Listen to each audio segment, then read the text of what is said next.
Thank you, Dr. Maszlee. Um, Dr. Maszlee mentioned about a lot of important points and also raised a lot of interesting questions. Among them, why is it we got like a lot of lousy and corrupt politicians? Yeah, at least we got like one politician to respond here, maybe to defend the political group, or maybe we come up with a different point of view. So I'll straight away pass the mic to Dr. Dzulkefky. Thank you, Moderator, Dr. Professor Heba, Raof, fellow panelists, Dr. Maszlee, Malik, and my brother, Dr. Farouk, Musa, distinguished, enlightened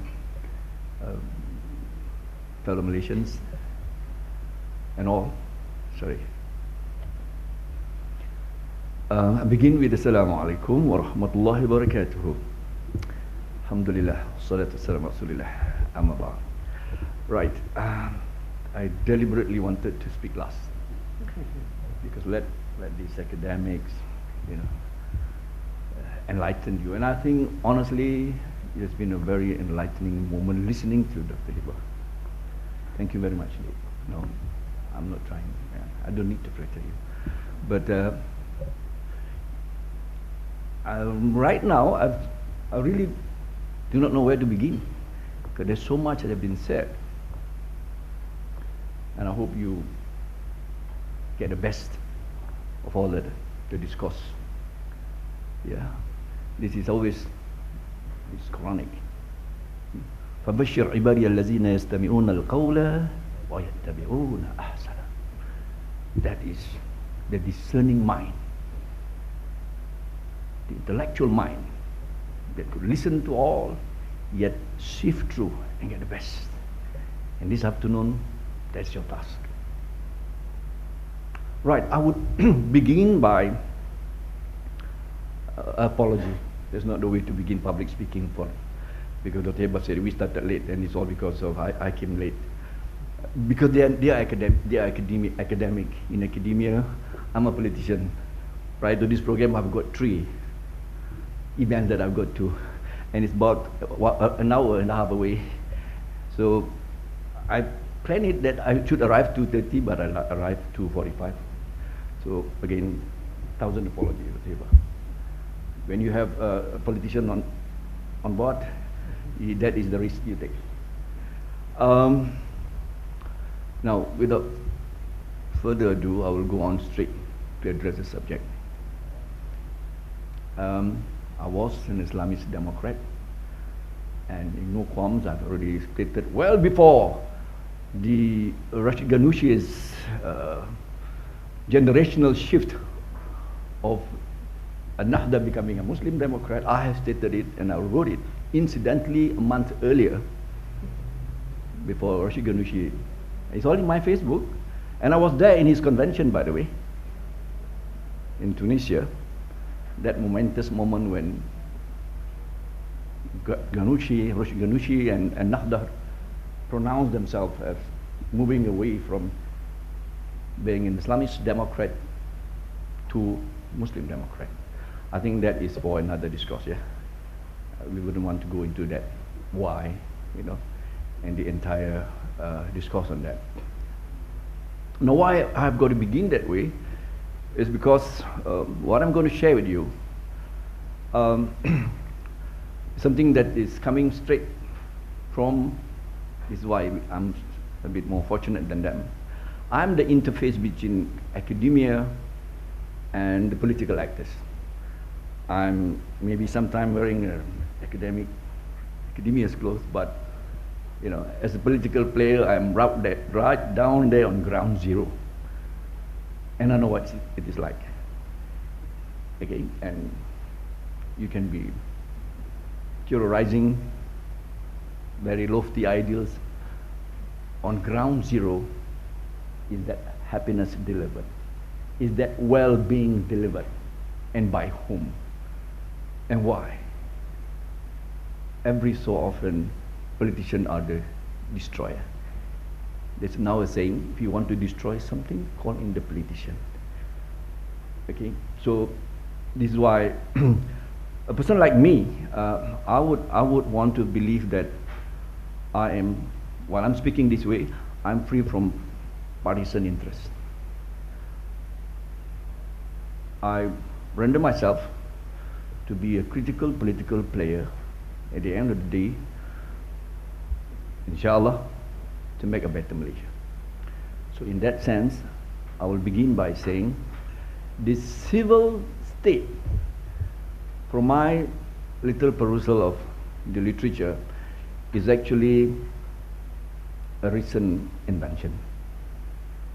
Dr. Heba would testify to that, and I could quote many academics and researchers who are actually saying that it is abused by both secularists and Islamists, and with particular reference to Egypt. Now you're nodding your head. I feel a bit more comfortable. Secularist party in Egypt attempt to allude, or they attempt to advocate the idea of a civil state, what they are championing, because like Malaysians, or like Malaysia, there is a natural abhorrence of the Egyptians against anything secular. So they need a terminology that is more appeasing and perhaps comfortable for Egyptians, and therefore civil state comes in very handy. Similarly, Islamists.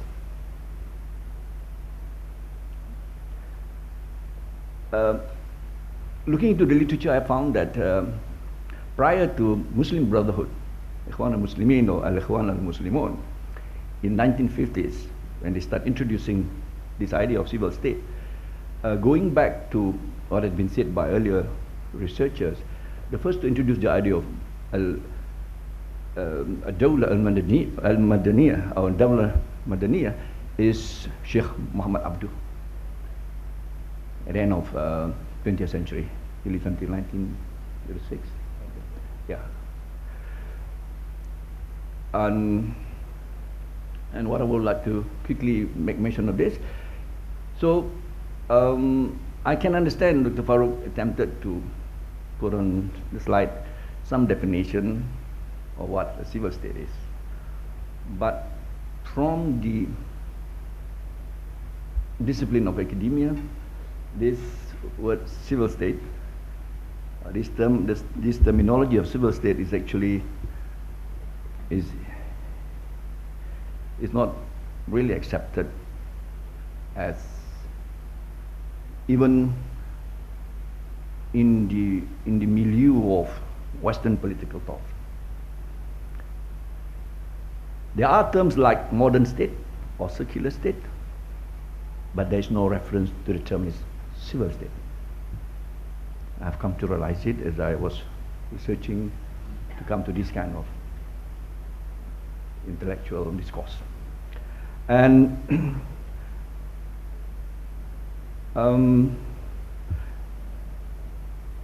and I would like to drive home the message that because it is not coming from that, you know, that political, intellectual kind of evolution, therefore its recent introduction must have come to be serving a certain purpose. And I could already see that all the more political actors and political players needed it, both secularists and Islamists. But I think we will just miss the point entirely if we are to debate over this kind of schism and this kind of dialectic between, you know, whether it is Islamic or secular. But I would want to move into something more fundamental than that.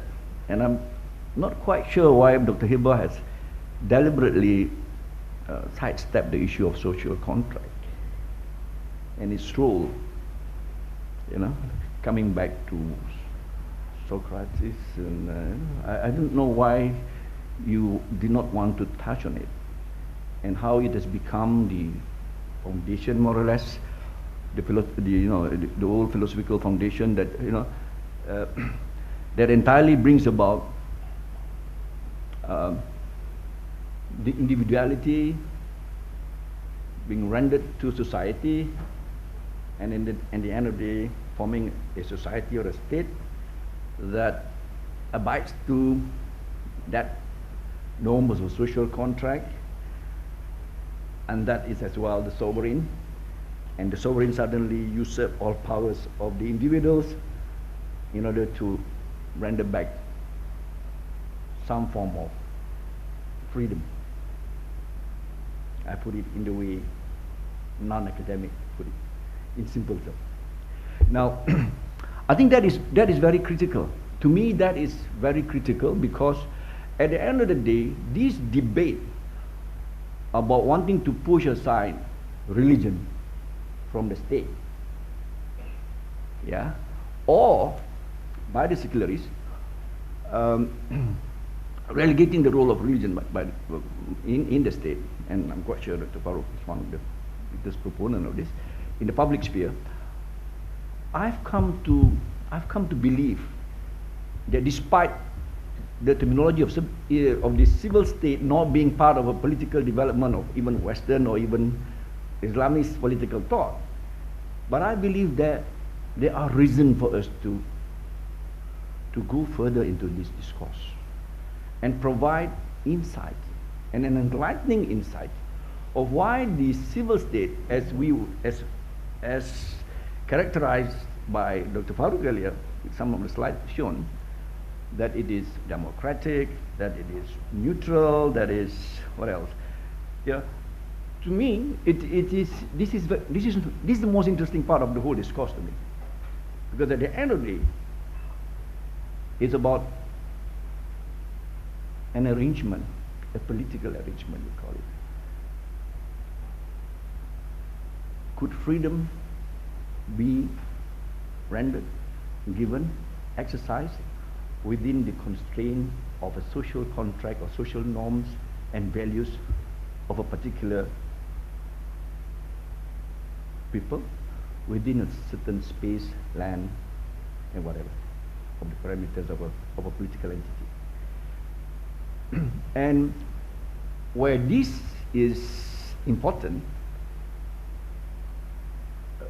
immediately that dialectic, that debate, that divide, that schism between secular and Islamist, to me, is relegated into non-importance. What is important is that could we, as to quote Rousseau, Rousseau, man is born free and everywhere he is in chains. The same axiomatic, if I may use that word, principle has been mentioned by Sayyidina Umar al-Khattab when he, you know about the incident, but I'll just quote it. When he admonished, the son of Amr al-As, and who somehow, unjustly treated a Yahudi, I think, a Yahudi. And Omar, and when Omar called Amr al-As, he pronounced it categorically to Amru, mata ista'adbattum an-nasa waqad wulidtahum waqad waladathum ummahatuhum ihrara. We need those stats for this. 3 more minutes and all that I have. So difficult to craft and frame my thoughts. So why have you enslaved man when he is born by his or her mother a free man? So in the light of this, I strongly believe that a civil state characterized by all that we have heard before, I'm not going to repeat, the contest and the political contestation, if I may use that word, is finally about bringing a nation, or now a nation state, to betterment and realizing the objective of total well-being, happiness and whatnot. And exercising all this and achieving freedom, not unbridled though, you know. And what does it take for that contestation to happen within a democratic setup, within a democratic construct?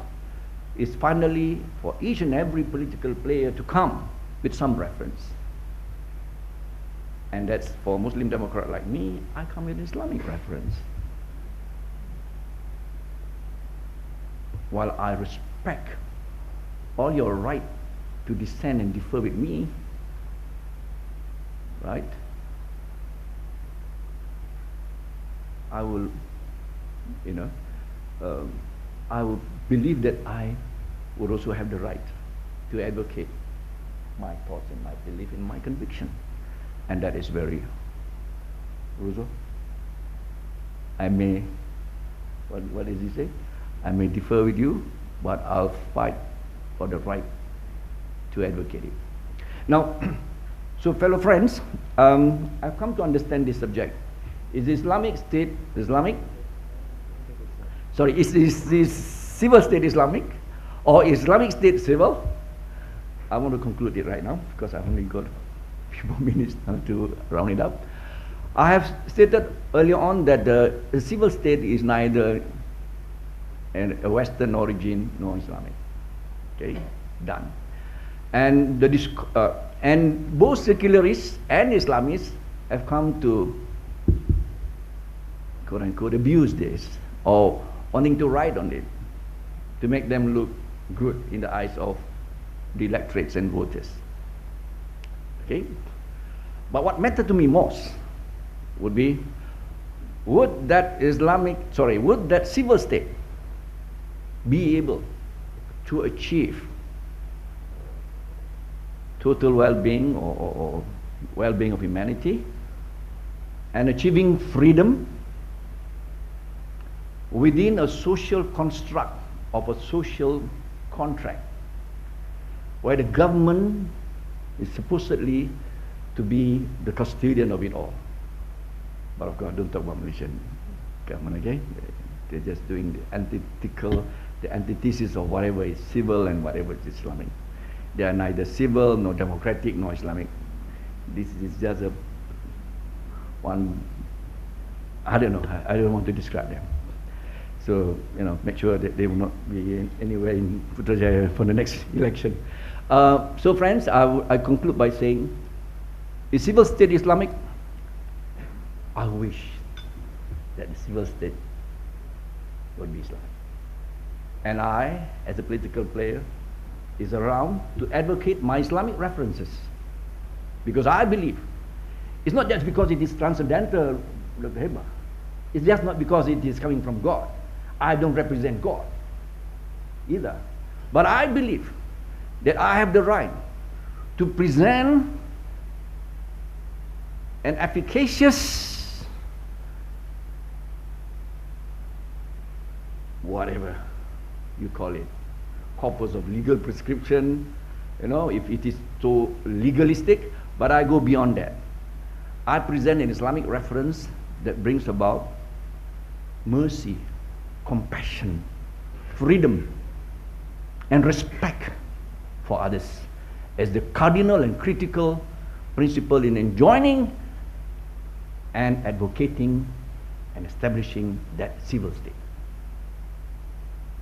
I say it with all my conviction. Therefore, the fiqh that is most important for Parti Amanah Negara will not be sorry, it's certainly not RUU 355, okay? It is fiqh of at-ta'ayush, fiqh of coexistence that embodies and reflects the true Medinian embodiment of a pluralistic, multi-ethnic, multi-religious society that is enshrined in that rahmah, وَمَا أَرْسَلْنَاكَ إِلَّا رَحْمَةً لِلْعَالَمِينَ, of the prophet wisdom and prophetic wisdom in whatever you call that. You want to call Medina a political entity, a political state. Yeah, it's not. It's just like Kuala Lumpur. It's not as big as Medina is. By way of population, you must understand. It's not. It's not. It's not a political entity that is few millions or whatever. But the fact remains that it is prophetic wisdom and the message of Islam, the liberating message of Islam, that provides that freedom. And the Prophet from day one enshrined it in the Medinan constitution and called them lahum malana wa alayhim ma alayna. To them, lahum malana, for them their rights as of us Muslims. Lahum malana wa alayhim, and on them the responsibilities much as it is on us. A totally, if I may use the word, a totally egalitarian, equal society that is very civil, my friends. This is what we achieve, this is what we aspire of the Malaysian as a nation. And this is truly, embodied in the fiqh of ta'ayush, the fiqh of mawatin. There is another fiqh, there is another jurisprudence, there is another aspect of fiqh, which is about citizenship. Muwatana, fiqh al-muwatana. And if I may conclude by saying, I conclude by saying what Professor Loai Safi says when he, in his writing, what Muslim and Islamists or whatever should be fighting for is that linas'a iqamatu dawlah madaniyah tarma masalihul mawafin laysa dawlah diniyah tarma masalihul muslimin. If I may translate that, we strive to achieve a civil state that takes into account the interests of all, not just Muslim, and not a religious state or an Islamic state, so to say, that only caters for the need of Muslim. Fellow friends, these are perhaps new discourses that we got to go further and dwell further. And I think I've come to conclusion on this round, and I thank you for your attention. Thank you.